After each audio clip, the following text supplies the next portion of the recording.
Welcome to Star Memoirs, your destination for unforgettable celebrity legacies. Our first news is this: Survivor, Nicaragua star, Jane Bright, dead at 71. The Survivor community has lost one of its own. Jane Bright, a contestant from the 21st season of the CBS reality competition series set in Nicaragua, has died, her daughter Ashley Hammett confirmed on social media. She was 71. Ashley wrote in a May 15th Facebook post, "Today, Jane Hammett Bright was found passed away within her home by a good friend and county sheriff." No cause of death was given. During her time on Survivor Nicaragua, Jane finished in 6th place. Despite not winning the title of sole survivor and the $1 million reward on the 2010 season, she became a fan favorite and even won the audience-voted Sprint Fan Favorite Award, which included a $100,000 prize. Following the tragic news of her untimely passing, fellow Survivor alums shared heartwarming tributes to Jane, including her Season 21 Espada tribe mate, Naonka Mixon. People don't understand that although Survivor is a game, you make lifelong connections on the island and you get to really know your castmates, she wrote to her Instagram story May 15th per a screenshot shared to X, formerly Twitter. "Losing two castmates make things a little too real right now. Espada for life." Fellow Survivor alum Donathan Hurley, who competed on Season 36 of the series, also expressed his condolences. "One of my favorite Survivor family members, as I call them all, has passed away," he wrote in a post to X. "I loved Jane so much. This lady was a firecracker, always ready to have a good time and a good laugh. R.I.P. Jane." And Traitors star Sandra Diaz Twine, who was the first ever Survivor contestant to win the series twice, shared a similar sentiment. "One of our favorite survivors," she wrote in an Instagram post alongside a picture with Jane. "Always had a smile on her face. We're gonna miss you." In a second Instagram post, Sandra wrote, "Rest in heavenly peace." Our second news is this: James Bond's villain and star of Walking Tall, dead at 89. He was once a Bond villain and later a Bond ally. Joe Don Baker, an actor whose gravel-voiced authority and range made him a fixture in espionage thrillers, crime dramas, and television procedurals, has died at the age of 89. No cause was disclosed. Baker left a lasting impression on the James Bond franchise with his dual roles across two different eras of the series. In The Living Daylights, 1987, he appeared as arms dealer Brad Whitaker, a power-hungry antagonist battling Timothy Dalton's Bond. Nearly a decade later, he returned in a very different capacity as Jack Wade, a rumpled, cigar-chomping CIA agent who lent his support to Pierce Brosnan's Bond in GoldenEye, 1995, and Tomorrow Never Dies, 1997. As Deadline noted, it's a rare distinction to appear in the Bond canon as both a foe and friend of 007. Before his Bond appearances, Baker rose to national prominence with a lead role in Walking Tall, 1973. He portrayed Buford Pusser, a former wrestler turned small-town sheriff who wages war on crime and corruption in rural Tennessee. The film, based loosely on a true story, was a box office hit and tapped into a cultural moment of rising skepticism toward government and institutions. Although he declined to participate in the sequels, the role became one of the most defining of his career. Born in Groesbeck, Texas in 1936, Baker studied at the University of North Texas before continuing his training at the Actors Studio in New York. His early work included appearances on television shows such as The Big Valley and Mod Squad. He went on to play supporting roles in films including Guns of the Magnificent Seven, 1969, and Don Siegel's Charlie Varick, 1973, where his portrayal of a menacing hitman earned critical notice. His career spanned several decades and genres. He played a baseball team owner in The Natural, 1984, a private investigator in Martin Scorsese's Cape Fear, 1991, and A Disillusioned Father in Reality Bites, 1994. On the small screen, he was a frequent guest star in crime and action series including Murder, She Wrote, Walker, Texas Ranger, and In the Heat of the Night. Though never a conventional leading man, Baker was valued in the industry for his consistency and screen presence. He was an actor with the ability to dominate a scene without overshadowing it. He retired from acting in the early 2000s and kept a low profile in later years. Baker died on May 7th, and a funeral service is due to be held on May 20th, 2025, at Utter McKinley Mortuary, Mission Hills, California, according to an obituary published on the website Legacy. Joe Don's 11-year marriage produced no offspring. He is survived by relations in his native Groesbeck, who will forever cherish his memory. He is mourned by a small but very close circle of friends who will miss him eternally, said the tribute. Reason for Sicily. Yacht sinking revealed. After 7 people died. Answers surrounding the deadly sinking of a yacht in Italy are coming to the surface. Nearly 9 months after 7 people died when the UK-owned Bayesian superyacht sank off the coast of Sicily, officials from the Marine Accident Investigation Branch, MAB, an organization that investigates marine accidents involving UK vessels worldwide, according to their website, have released some of the findings from their investigation. According to an interim report published by MAB May 15th, strong, sudden winds from a passing storm in the early hours of Aug. 19 forced the boat to tip on its side and begin sinking. While the anticipated storm is what prompted the boat's crew to anchor near the Sicilian village of Porticello, according to the document, the intense increase in wind speed eventually caused the boat to capsize. At 3 a.m. local time, the winds from the approaching storm were recorded at 8 knots, around 9 miles per hour, but by around 3:55 a.m., the winds had increased to 30 knots, 35 miles. As the boat began to drag its anchor, it also began to tip from the winds. At around 4:06 a.m., the winds suddenly increased to more than 70 knots, 81 miles, causing an awning above the boat to rip and fall from the left side of the boat to the right. The boat then turned 90 degrees on its side, taking less than 15 seconds to do so, which is when people, furniture, and loose items fell across the deck of the boat. Meanwhile, 2 passengers in their room below deck had to use the furniture drawers in their room as an improvised ladder to exit the space, escaping along the internal walls of the central alleyway and climbing out into the saloon area, per the report. Until that point, there was no indication of flooding inside Bayesian, but once water came in over the right side rails, water entered the internal spaces of the yacht within seconds, officials found. During the incident, many of the crew helped lift passengers out of the capsized boat before they eventually entered the water as the vessel continued sinking. Once in the water, a member of the crew instructed the guests and crew present there to swim clear of the yacht.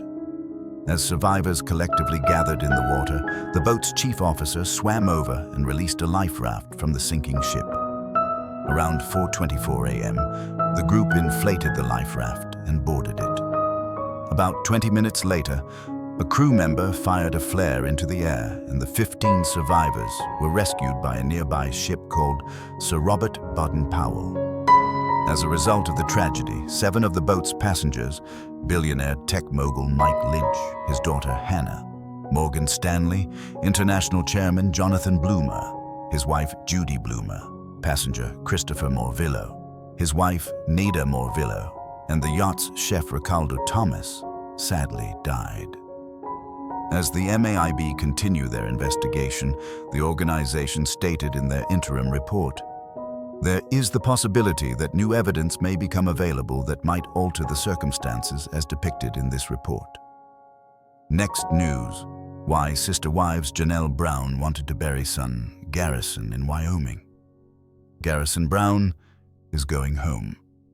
After Sister Wives stars Cody Brown and Janelle Brown lost their 25-year-old son to suicide, Janelle shared insight into their decision to bury Garrison in Wyoming. Cody actually grew up in Wyoming, she said on the May 11th episode. "My mother was married to Cody's father. The Browns have deep roots in Wyoming. Both Cody's dad and my mom are buried there, and I want to bury Garrison next to my mom." She added, "He was very much shaped by his experiences, going for the summer, working there on the ranch." The family decided to bury Garrison's ashes in a small cemetery that Janelle, who also shares kids Logan Brown, 31, Madison Brush, 29, Hunter Brown, 28, Gabriel Brown, 23, and Savannah Brown, 20, with Cody, said, "Feels very Wyoming. You can look out and you see the mountains surround this big basin," she shared. "The wind is usually blowing. It's just a beautiful view. It's a Wyoming view." The 56-year-old, who shared that she will eventually be buried alongside Garrison, noted that his tragic passing ultimately put some of the Brown family's ongoing strife to rest. "Garrison's death has brought about a lot, some healing of relationships, which has been good," she said. "Despite all of the flaws and problems that the adults had, we raised these kids that really do feel like they were siblings. That was our biggest goal because a lot of plural families raised them as separate households," she continued. "Sometimes they don't even have anything to do with each other, but we really set out to make them siblings. I think we've been successful." For Cody, who had a strained relationship with Garrison for some time before his death, the opportunity to bury his ashes in Wyoming was a sense of pilgrimage. "I want to take his remains," the patriarch, father to 18 kids with wife Robin Brown, as well as his exes Janelle, Mary Brown, and Christine Brown, said. "I want to take him home, and I want to put him in the ground next to his grandma and grandpa." Cody, 56, saw the decision as a way to finish the circle. For more about the current season of Sister Wives, keep reading. Mary says, Cody gave her hope for their marriage. Cody Brown insisted he was ready to divide himself from first wife Mary Brown shortly after their 1990 vows. But he led me to believe that he would work on things by saying, "Oh Mary, when we move to Flagstaff, this will be a good time to have a new beginning for us." Mary shared in the September 15 premiere, referencing their 2018 move. "Like he led me to believe those things. This is what he's done for many, many years." Her main gripe, she shared, is his lack of communication and how he really felt and what he really wanted or what he really didn't want and the story that he's been telling for all these years. And while Cody acknowledged that there may have been mixed messages, it was only because as he started to work on things, "I'm like, why would I do this?" he explained. "I would not court and date her now." Either way, Mary's friends were thrilled when she finally pulled the plug in early 2023. They're like, "Okay, we're here for you, we're supporting you, and it's about damn time," she confessed. Blinders off, she now feels that he had been trying to get her to walk away for years by insisting he didn't love her. "Because if he can push me out and I leave, he's not the bad guy because he didn't walk away." Cody wanted to sell Coyote Pass. Years after the family purchased the 14-acre plot of land they planned to build on in Flagstaff, Ariz. Cody confessed in the season premiere that he was ready to let the dream wither. Unable to build without paying off the full $820,000 price tag, which the family reportedly did in 2023, he told remaining wife Robin Brown, "I'd almost rather scrap it or sell it and then just start again somewhere else." As for Robin, "I can't talk about that," she responded. "That is so not where I'm at." Janelle left Cody for this reason. While second wife Janelle Brown previously told E! News, "We just kind of started to grow apart." Ultimately, it was Cody's lapses as a parent to some of their kids that pushed her to leave. "The big spark for me was when his relationship broke down with my children and he didn't seem like he would move heaven and earth to fix it," explained the mom to Logan Brown.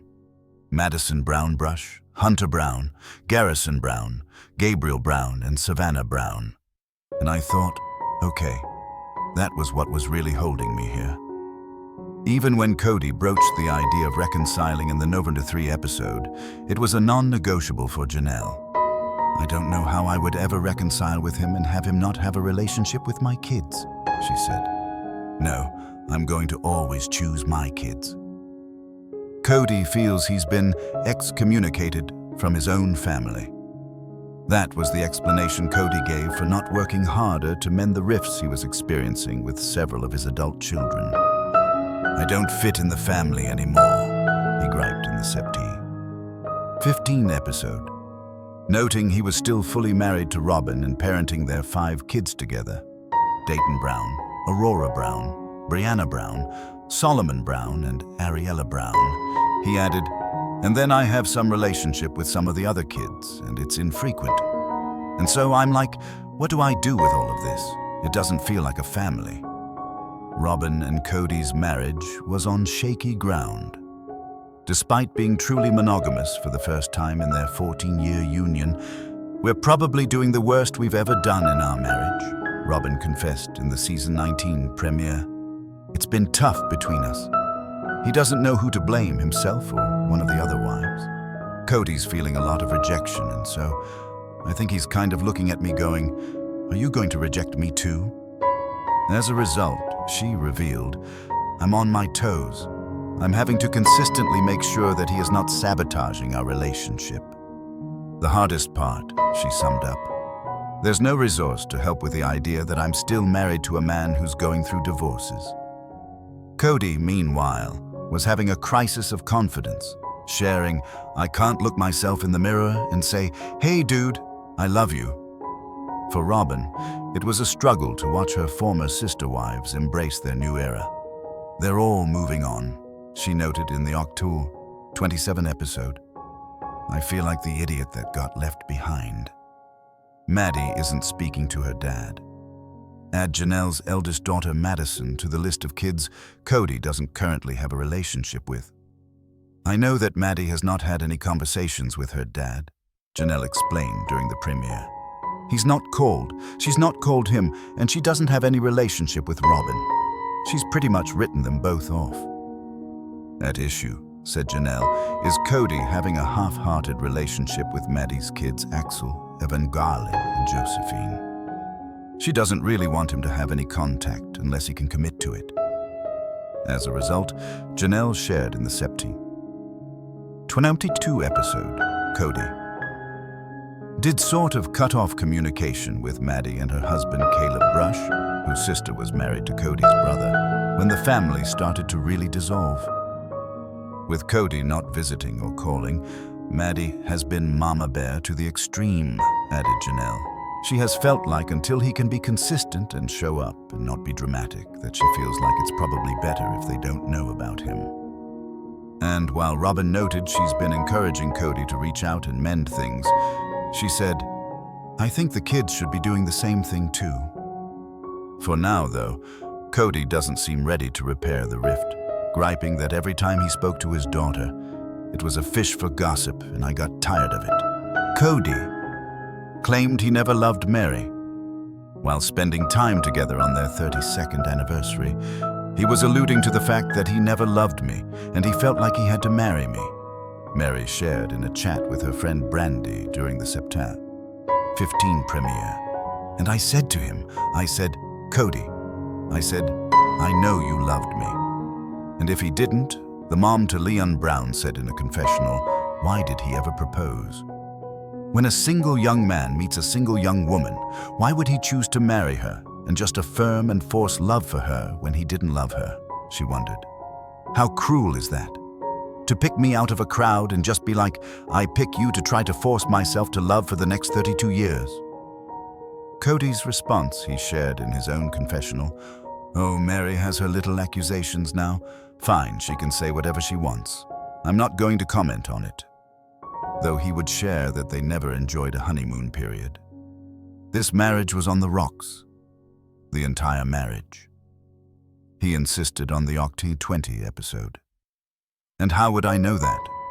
Because I had such a better relationship with Janelle, with Christine, with Robin. He admitted he should have gotten out of the relationship 25 years ago. But he stayed out of fear, noting, leadership will never allow you to marry again if you're discarding wives. Janelle threatened legal action against Cody. Though she was undecided on if she'd like to build on Coyote Pass or simply sell it off, Janelle noted that step one was paying off the Arizona property. And with Cody unwilling to talk to her about the situation, "I think I'm going to have to lawyer up," she confessed to former sister wife Christine Brown in the September 22 episode. "Because I think that's the only way I'm ever going to get any kind of decision out of him." And Janelle acknowledged that without a legal marriage to Cody. "I really have no legal rights to make any kind of claim on Cody's property." As she put it, "It's not like I'm just calling a lawyer and saying I need to divorce this person. No, it's really complicated because there's no legal marriage." Tony supposedly divulged private information to his other wives. Cody's explanation for not talking with Janelle about their Arizona property is that he no longer trusted her. "We will pay off the property when the time comes," he insisted in a confessional during the September 22 episode. "And I'm not giving you any details about what I'm doing or whatever because I'm tired of disclosing information that goes through the gossip mill of our broken family." "A bit of a pot calling the kettle black," Janelle said in her own interview. "He leaks like a sieve," she shared. "He told me stuff about his other relationships and his other wives that I was like, I don't think you're supposed to be telling me that." Family money paid for Robin's house. Back when the family's love was still multiplying rather than dividing, they used to pool their money into one pot. "We would use all the resources to help one person, then we would all rally to support the other person," Janelle explained on the September 2022 episode. "That's how it always worked until the last 10 years or so. And all of a sudden it's been about my estate and everyone needs their own estate." So when Robin was in need of a home in Arizona, they all pitched in to buy her $165 million 5-bedroom spread, which was listed for sale this past August. "The intention was that it would be an asset for the family," said Robin. But when Janelle suggested that they all put their names on the mortgage, she was rebuffed. Cody was like, No, we need to protect Robin's estate," Janelle recalled.